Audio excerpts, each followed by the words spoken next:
January 1916, the second winter of the war. On the Western Front, the Germans were preparing a new offensive. Its code name was Gericht, judgment. An offensive needs supplies.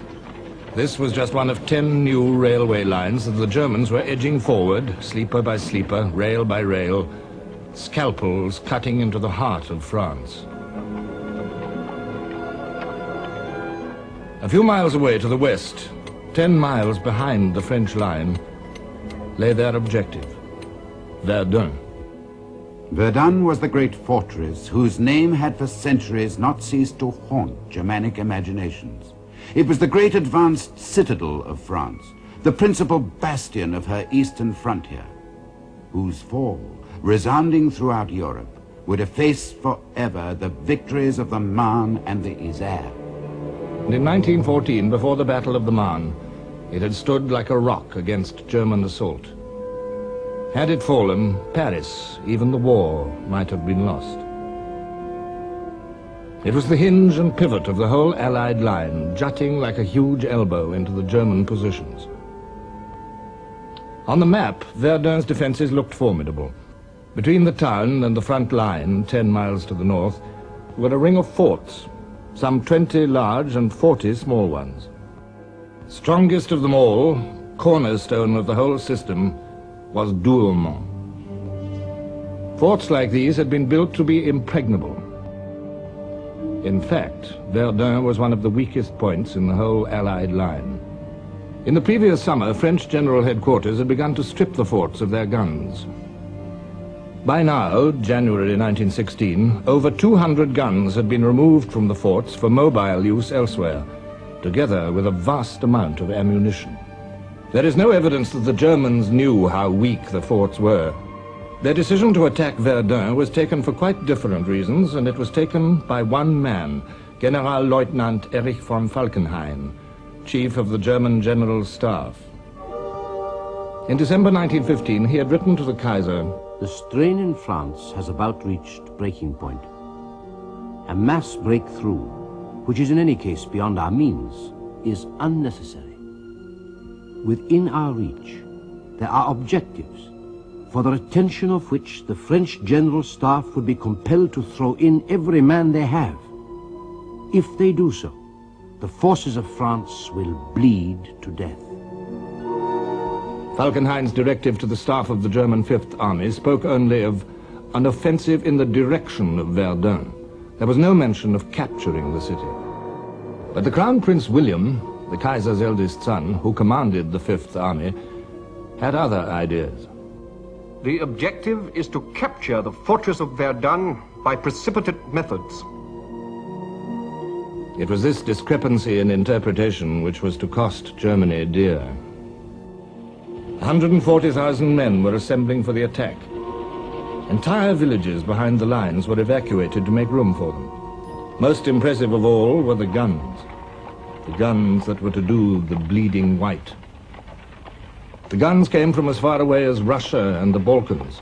Siege mortars, naval guns, quick-firing guns, field guns, mine throwers, 1,200 guns in all. And to supply this fearsome armory, 1,300 munition trains, 2.5 million shells. With the greatest secrecy, the build-up continued through the damp days of January. On the other side of the lines, alarm at the state of Verdun's defenses had at last penetrated to General Headquarters at Chantilly. And the French Minister of War, General Gallieni, wrote to the Commander-in-Chief, "Reports have come to me indicating that in the Verdun region, the line of trenches appears not to have been completed.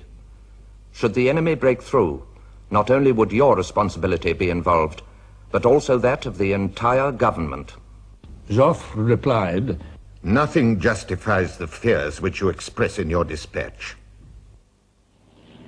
German planes patrolled the forward area in strength, waiting to pounce on any French reconnaissance planes. They had complete air superiority. They had assembled the greatest concentration of air power ever employed in war so far. 168 planes at Verdun, and a large number of observation balloons. Even Joffre became apprehensive. Our minister to Denmark telegraphed that a German offensive was being talked about. This was immediately confirmed by news from Switzerland of the concentration of 400,000 men in the region of Verdun. A regiment of engineers was immediately sent to Verdun to strengthen the defenses on the east bank. Time was running out. German deserters were crossing the lines in ever-increasing numbers with stories that all leave had been cancelled, that something terrible was about to happen. Men, and still more men, marching towards Verdun. They were old hands, these men. Old hands of 25 or 30, many already wounded in action, toughened by 2 years of war. Westphalians from Münster, Düsseldorf, and the Ruhr.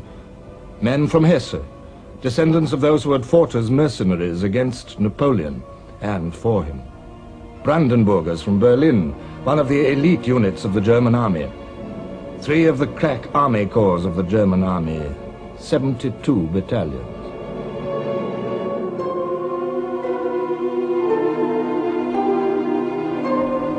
Their wait was a fearful one. On February the 11th, the day before the attack, Verdun's treacherous climate came to the aid of the French. The attack was postponed. It gave the French a little time to improve their defenses, to settle in 2 new divisions that had just arrived. These men, like the Germans, were veterans, young men grown old before their time. Poilus, the French public called them, the hairy ones. It was a nickname they disliked.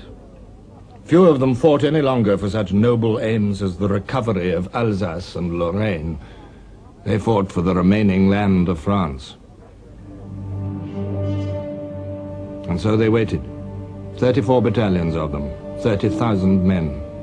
Ill-prepared, outnumbered by over 2 to 1, and by much more in guns. The hour is near.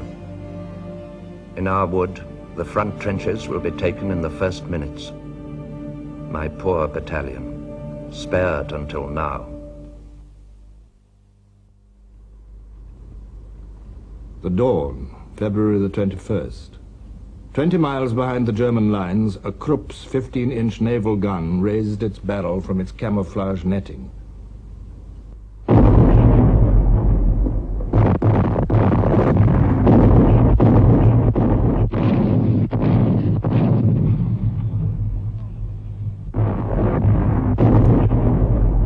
For 3 hours, the German heavy guns ranged on Verdun itself.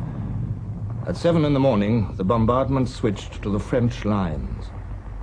1 heavy battery to every 150 yards of trench, and to the roads leading up to them.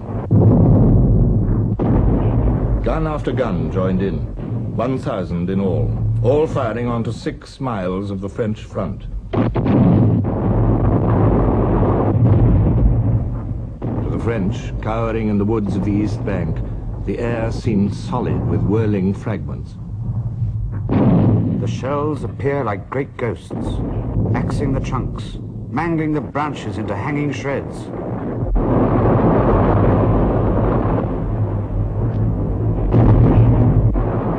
The crude iron of the shells shattered into huge ragged chunks that sometimes 2 men would be unable to lift. Men were squashed, cut in 2, or divided from top to bottom, blown into showers, bellies turned inside out and scattered anyhow, skulls forced bodily into the chest, as if by a blow with a club. Here and there in the front line were a few men who by chance escaped. In all our minds we had the same thought, that everyone to right and left had been killed. A German airman reported, "It's done. We can pass. There's nothing living anymore." A young Hessian scribbled a last note to his mother. "There's going to be a battle here, the likes of which the world has never seen."